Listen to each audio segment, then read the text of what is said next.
Okay, so I have some frozen green beans here. You can use American green beans or Chinese string beans. Here's tomatoes. You can use tomato sauce from the can, but fresh is always better. I do have tomatoes, so that's what I'm using. You can. Oh, here's onion, part of an onion. Here's some lemon juice. Okay, I'm running out. Here's some spinach. I do prefer the bundle of spinach, but the store that I had visited just had prepackaged, clean and washed. Here is some kale. Kale. Where's the spelling? K-A-L-E. Kale. Leafy green vegetable. And here's some bok choy.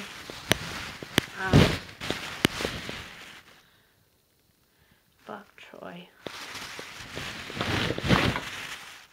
So, let's see.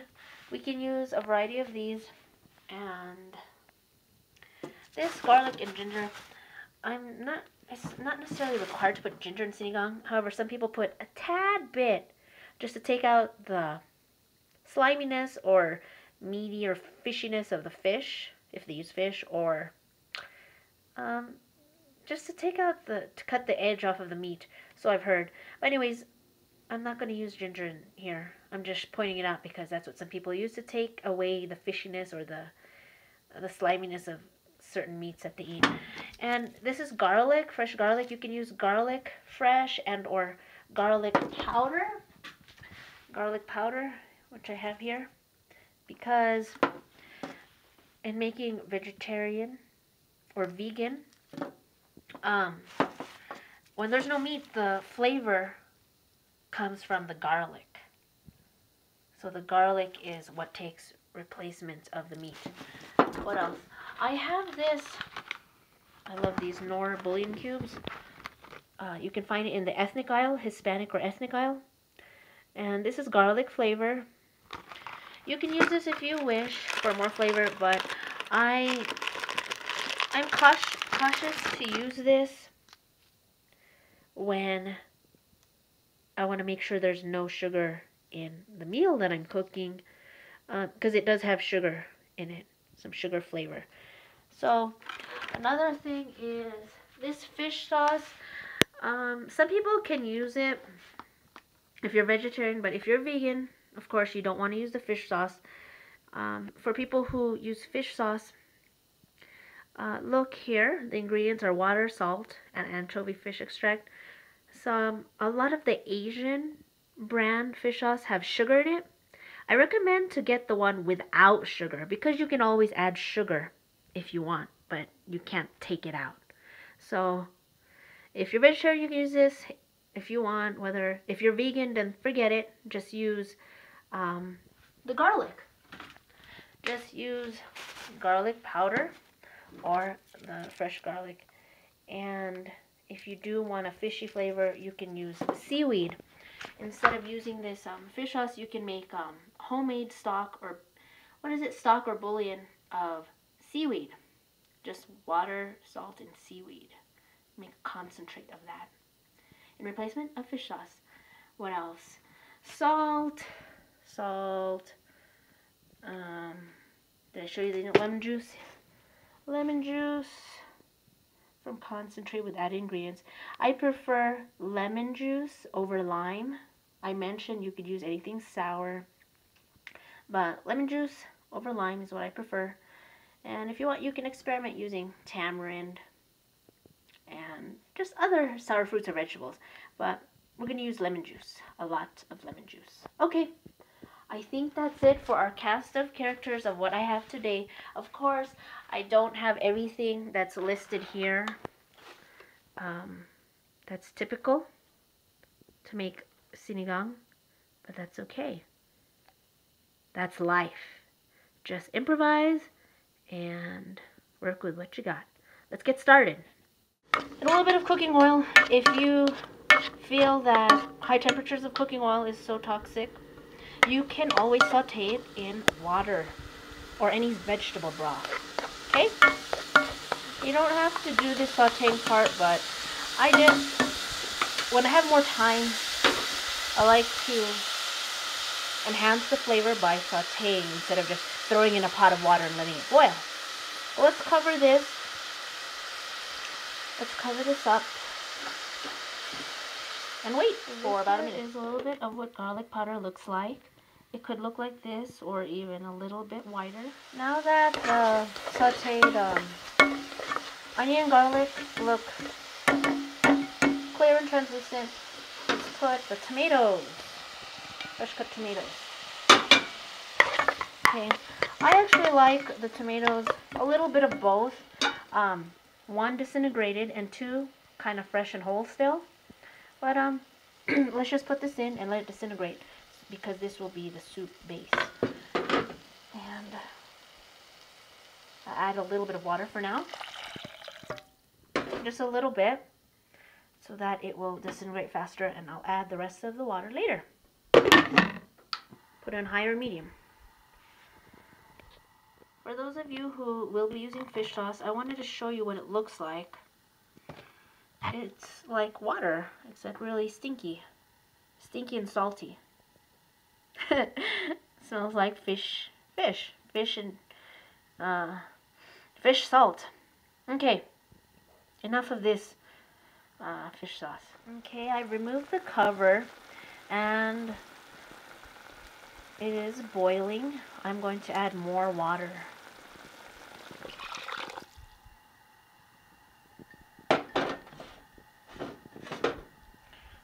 So let's say maybe, I don't know, 3 cups of water. I'm not really one for measurements. I just kind of intuitively eyeball it, feel it out, taste it, see it, smell it. Okay. I'm going to put a little bit of garlic powder and salt right now. That's the garlic powder. There's the salt. And I'm going to just taste it as we go along. I'm not sure exactly which of everything, if I'm even going to include a bouillon cube. That just go along. Decide and go along. Okay, we'll cover this up and let it simmer a little bit more. I'll probably be adding more water too. I added about 1 more cup of water, so this might be a total of 4.5 cups of water.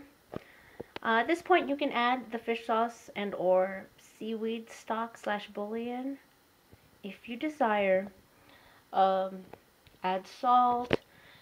I'm going to add this bouillon cube because I tasted it and I think it could use a little oomph. So let's put that cute little garlic flavored bouillon cube.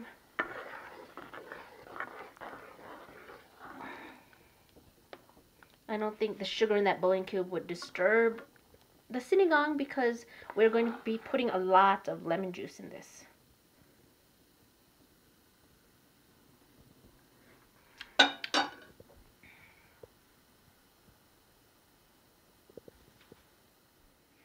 Okay, now that the salty flavors and seasonings have been simmering, let's put this green beans and bok choy.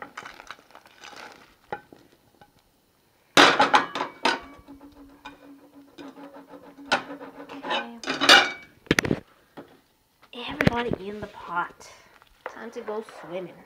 Ooh, look at those colors. Bright red, dark green. Ooh, yes. This is good for when you have colds, eating hot. It's not hot and sour soup like in the Chinese. It's, well, my roommate called it sour soup. It's sinigang. It's sour. And you can add a habanero pepper to it. You can just add it whole. Or you can even cut it up. So we're going to let this cook for a little while. And yes, you're right. We have not added the lemon juice or the spinach. That's going to be last. And I'll tell you why later. Time to go do some yoga stretches or whatever it is you do while you're waiting for this to boil. See you in a while. We're back. Now is a good time to add the lemon juice and the spinach because this is practically done.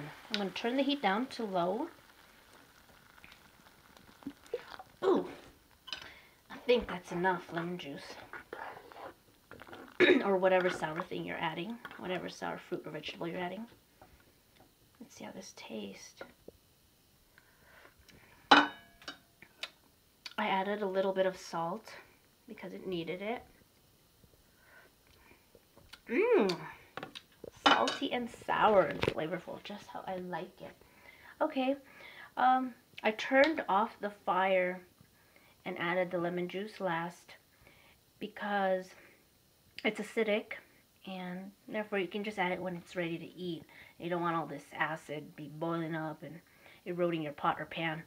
And this spinach can be added last as well, so that it's still, how do you say, fresh and vibrant, because it retains most of its nutrients and vitamins in the raw state, because when it gets all cooked up and boils and cooked up, the nutrients escape.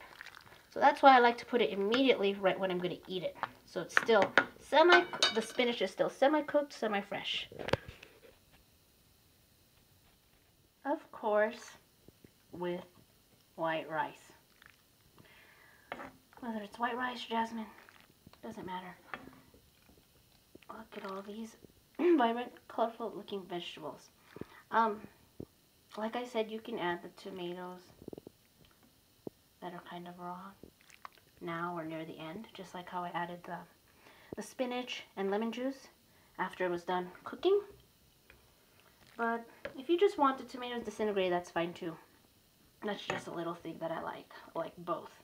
Disintegrated tomatoes for the soup base and a little bit of kind of fresh whole tomatoes. So that's how it looks, and it does have rice underneath. Right there. Oh, look at that. Don't you just want to eat that when you have a cold? Yeah. Clears up your sinuses. You can put spiciness if you want. The habanero or jalapeno, not jalapeno, the habanero chili pepper. That is optional. So, until next time, check out bearrainbow.com. Healing, it is all that is.